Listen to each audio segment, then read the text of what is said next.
We're going to talk about Japan now. Now, normally, when one of us hosts a Japanese segment, it's usually about immigration or cultural problems that Japan is facing. But this segment is of a more geopolitical nature, because really what we're going to discuss is the rising tensions between Japan and China, chiefly over the sovereignty of Taiwan, and obviously Japan being a key strategic ally of the United States against China. Before we do that, though, let me draw your attention to a play that I just covered for Chronicles, which is actually banding China. How about that? Now, this is An Enemy of the People by Friedrich Ibsen. It was a play from 1882, and it is a fantastic play all about how societies basically collapse when they hit the nature where the truth within them, the internal truth that holds up society, basically withers and dies. And this is an interesting one because actually it's all about public health, and it's about they have these steam baths that all the tourists are going to come to, and the baths have been poisoned. So this play also got a lot of attention in the past few years over the COVID pandemic and everything as well. It actually was very, very relevant. But one of the things as well, and just to segue in, is that one of the points that is made that when there's a convergence of circumstances that come together in society to create truth, well, slowly, year by year, decade after decade, those circumstances change, and with it, the truth changes as well. The old truth dies and the new truth comes in. And this is really, he says in the play, truths have at best sort of a shelf life of about 70 years before something else comes through. And this is exactly what we're seeing now with Japan. The old truth that Japan existed in after the post-war consensus of basically military isolationism, not getting involved in foreign conflicts, basically having a military only for defensive purposes, at the courtesy of the United States, allowing them to have it. This is now changing. We're entering a new paradigm now where the factors that existed in the 50s aren't the same now. And so we're seeing Japan having to sort of rear its head again, rearm itself. And so let's just begin here, shall we, by talking about this assessment from last year, talking about Taiwan and basically the era of Chinese dominance. Because it says that in addition to India and a slew of Southeastern Asian nations, it is Japan that has the potential to support Taiwan's sovereignty through a multifaceted partnership. While Japan-Taiwan diplomatic engagements face a handful of challenges, Tokyo's gestures to Taiwan offer a silver lining for a nation under duress. And it goes to point out as well that the defense cooperation took a turn towards increased collaboration on the 25th of September last year, when the Japanese Maritime Self-Defense Force sent a naval vessel through the Taiwanese Strait between Taiwan and China. Right? Ballsy move. Making history. Billy Big Balls. Right? And there, just like, yeah, we'll float on by. Right. We'll have a look.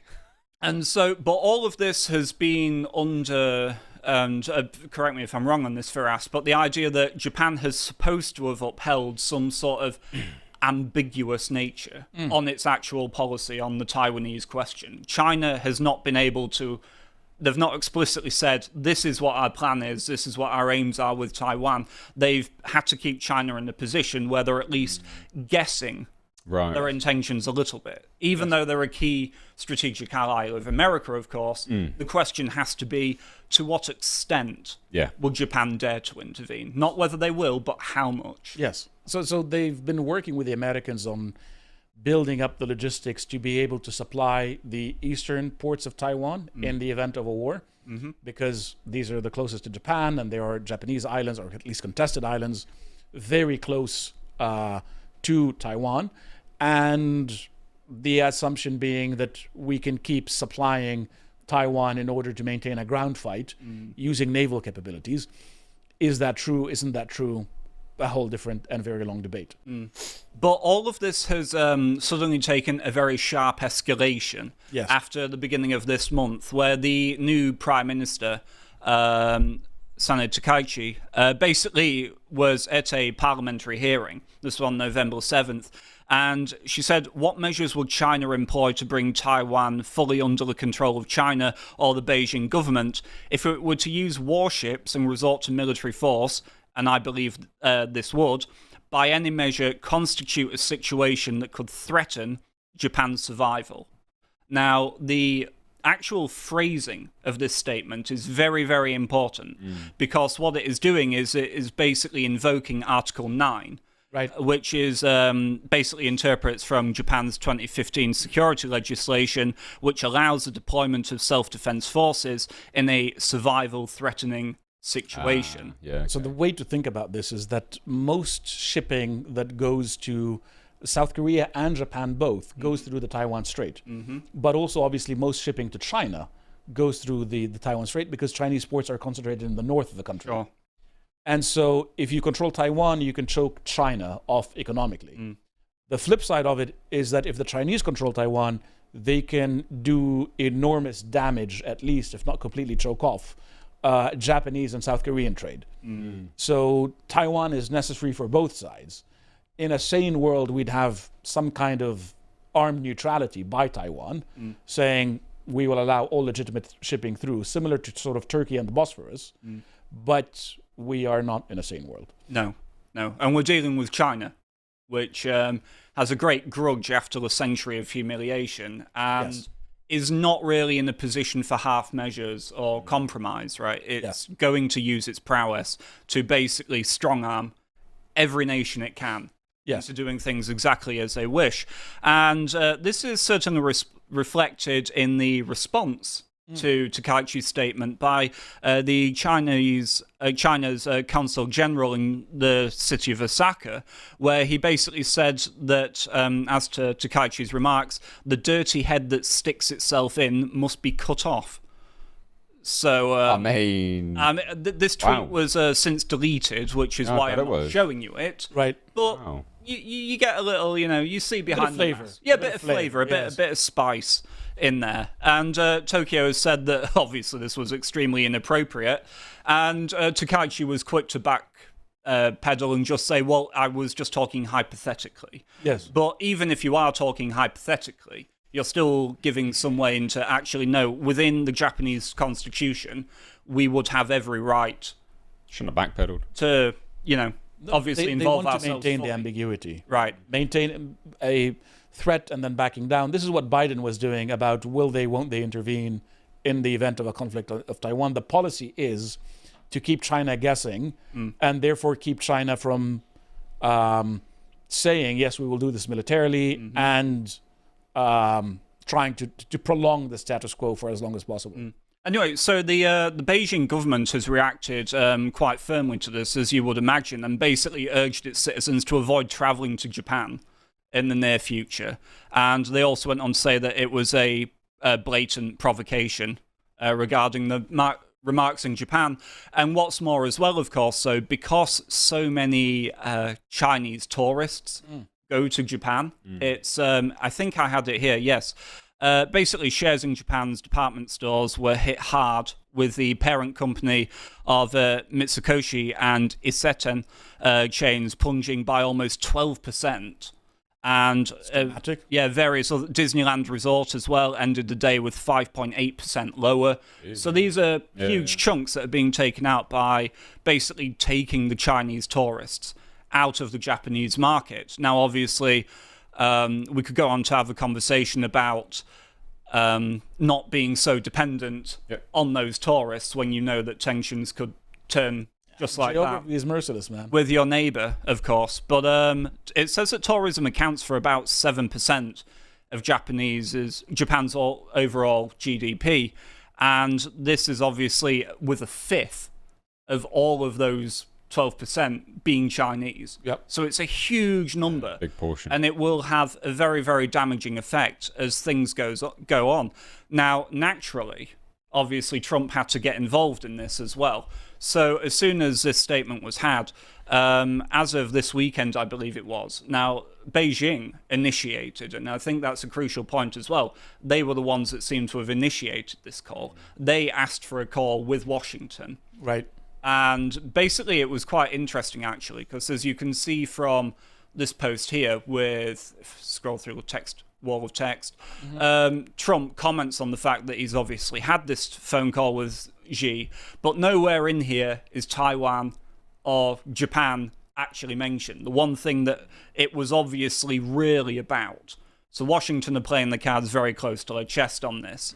And we know from the Japanese Prime Minister, who was on the phone immediately after this call, that they went on to discuss Taiwan and what was happening in the Straits. And it seems that, obviously, America needs Japan. Right? America needs Japan and America needs Russia. If you wanted to pursue a containment strategy against China, you would have South Korea, Japan, Russia, India, the Philippines, Australia, kind of collaborating and creating a wall of containment around China to stop it from being the dominant power in Eurasia. The policy has been pretty much the opposite. It has been to push Russia and China closer together. We'll see if the Ukraine war gets resolved, how it gets resolved.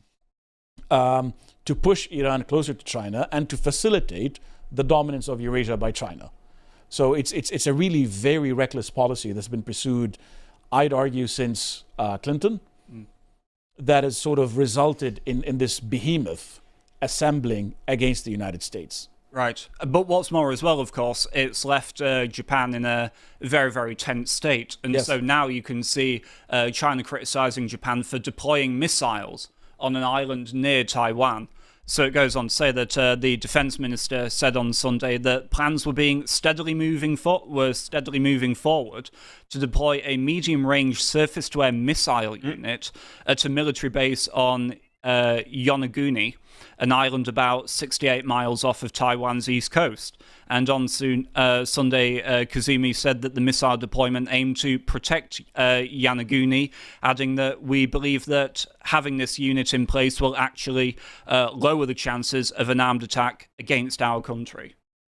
So the idea is that Yonaguni is being used as a logistics hub to supply the eastern part of Taiwan.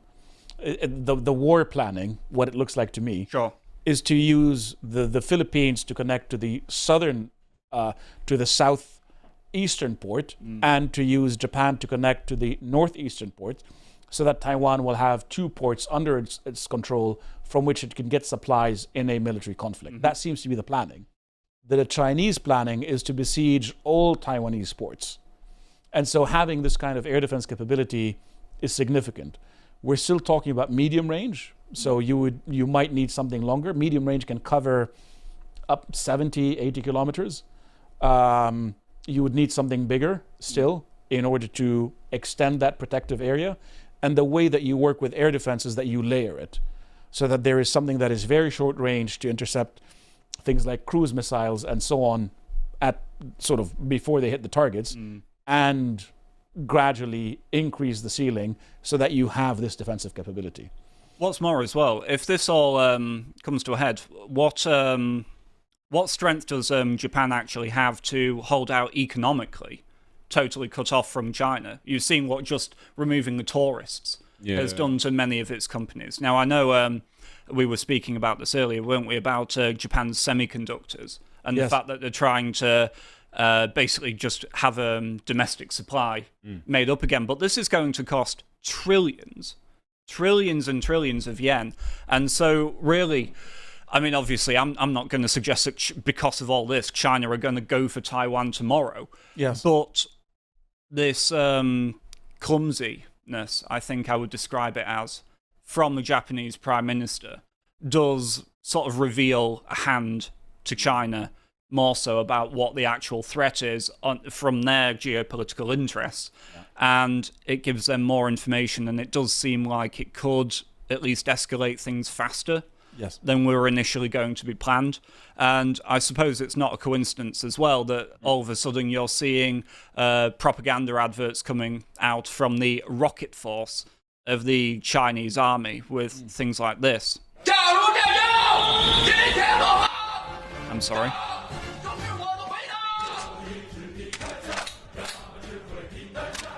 Why are the rocket forces loading?